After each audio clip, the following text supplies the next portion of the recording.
ice cream for me and everything. He was not like Chichi, Ginika. So yeah, I was not even talking to him. He now gave me the ice cream. I told him I don't want. But inside me I wanted it too. But I told him I don't want it.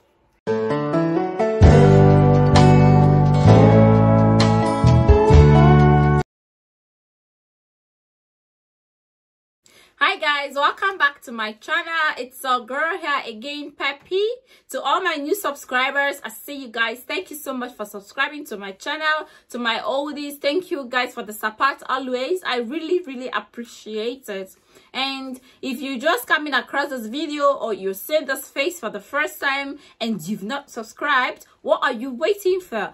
Please subscribe and do not forget to turn on your notification button so you get notified whenever I upload new videos. So guys, and today's video is gonna be a story time. This is the story of how I almost got blind by my dad.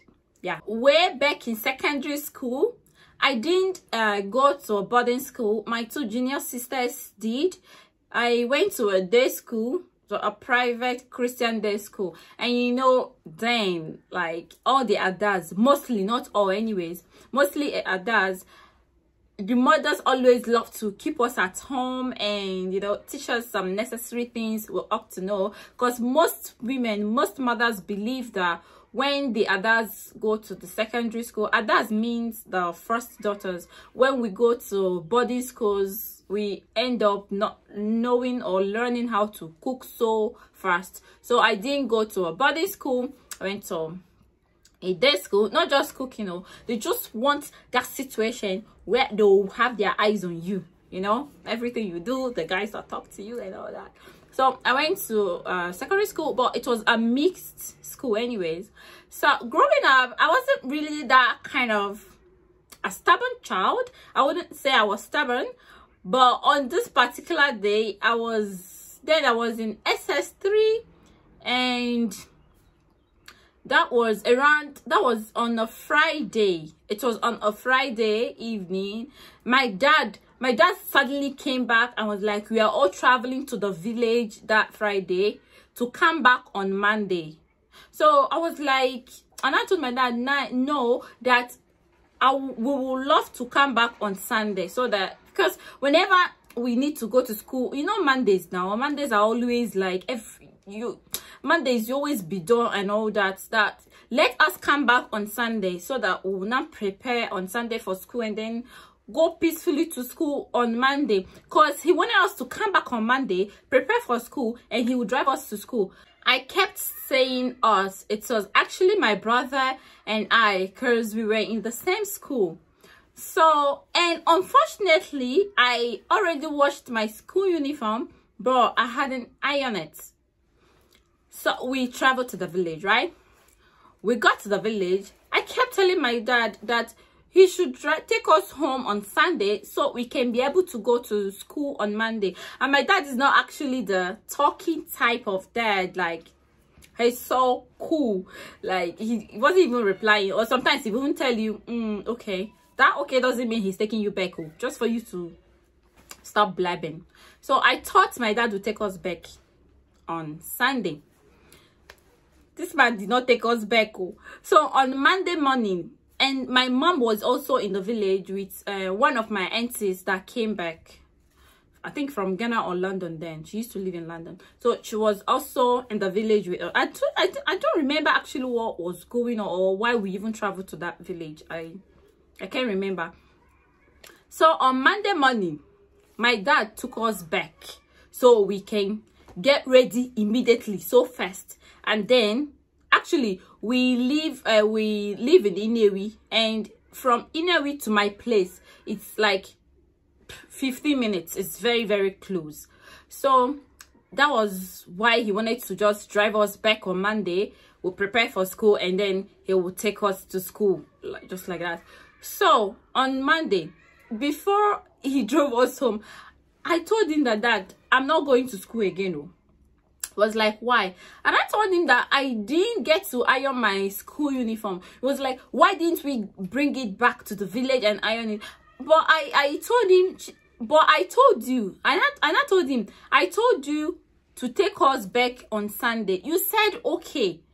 So I thought you would take us back. That was the reason why I didn't come with the uniform. He didn't even talk to me. When we got to Inewi, my dad now said, oh yeah, everyone, so fast. Go and get your uniforms, get your school bags. Let's go. That we're running late. I told my dad, I'm not going to school. Oh. My dad thought I was joking. He said, my friend, go and get your clothes on. Go and get everything. My brother did. I don't know. I think maybe he had a spare uniform that he ironed. So he brought all his things and everything. I stood there. Because our place, we had a corridor. So I was just standing at the corridor, being stubborn.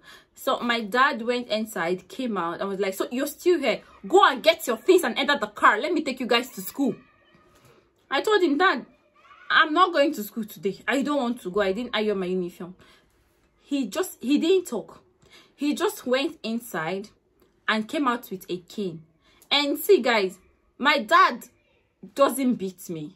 To get, if I'm doing this, or if I was doing this with my mom, I wouldn't even do it with my mom, because I know she will like react immediately. So I thought my dad would not do anything, or he would do what I want him to do.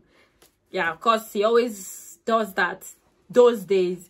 So he went inside and came out with a cane. So I was like, I know he's not going to beat me with that cane. So I stood where I stood. I was like, I'm not going to school today. I didn't iron my uniform. And guys, I was the assistant social prefect of my school. Our job is, okay, one of our jobs was to seize people with incorrect school senders, people with incorrect school uniforms, people like, it's all about your social appearance. So how can a social prefect come to school with an ironed school uniform? So I couldn't imagine going to school with that uniform. So my dad came out with the cane. When I saw my dad, I was like, I know he's not going to touch me.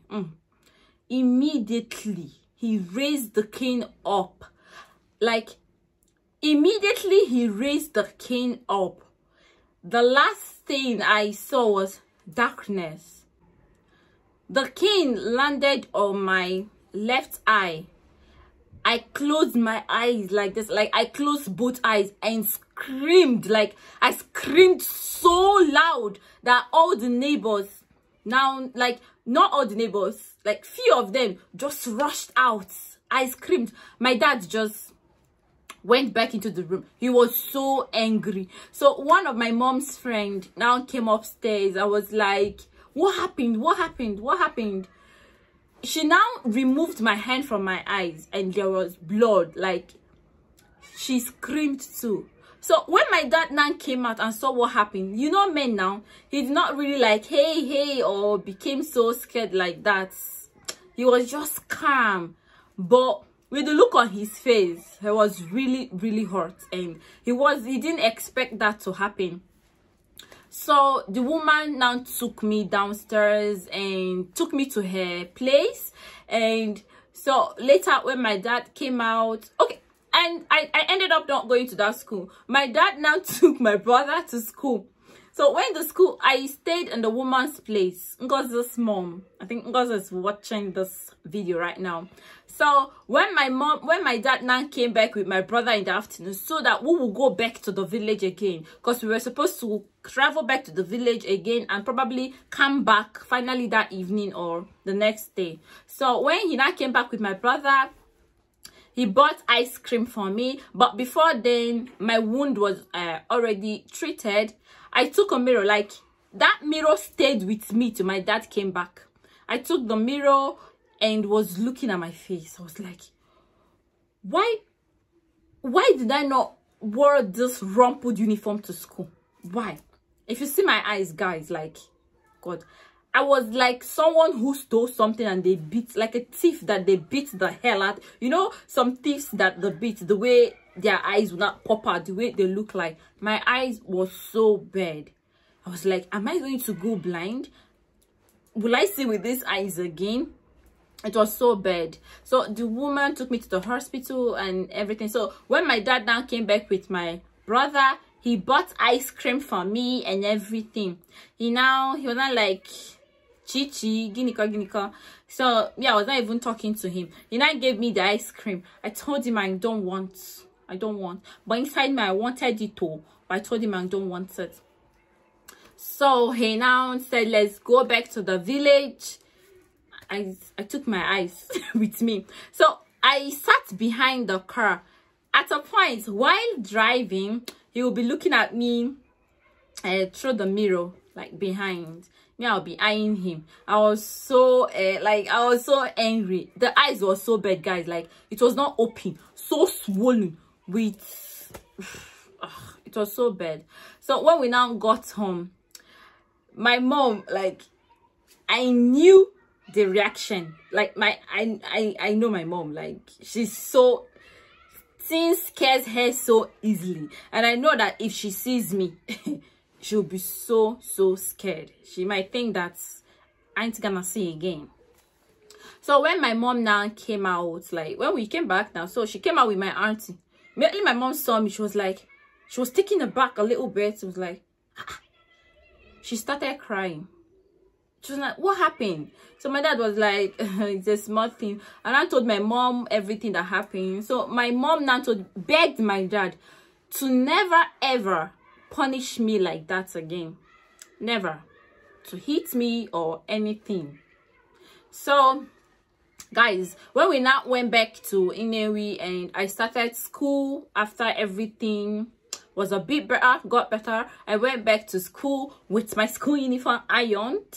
So I went back to school, but I went back with black glasses, and I went back to school so early because we were about to write our SS3 mock exams before the senior work. So I had to go back with black glasses for my examinations. It took time before the eye healed. At a point, like, I had a little bit issues, like, not like big issues, just little issues with the eyes. Like, sometimes then to be as if it's dripping water. So, but it took just a little time and everything got better. You know, when I go to school, my friends were asking me what happened. I taught some of them what happened, and I wrote my mock exams with my black shades. So that was it, and I think that was the second time, or my dad has actually beat me 2 times in my life, just twice. The first one was just one stroke. My leg, he nearly broke my leg. And then this second one. So since then till I became a lady, into a woman, he has never ever laid his hands on me. Never ever again. He will only talk and I obey. So guys, that was it, and that was how it happened. I hope you guys enjoyed this video. Give it a thumbs up, like, share, and subscribe. And if you have not subscribed, please do. And I will see you guys in my next video. Do not forget, Peppy loves ya all. Ciao.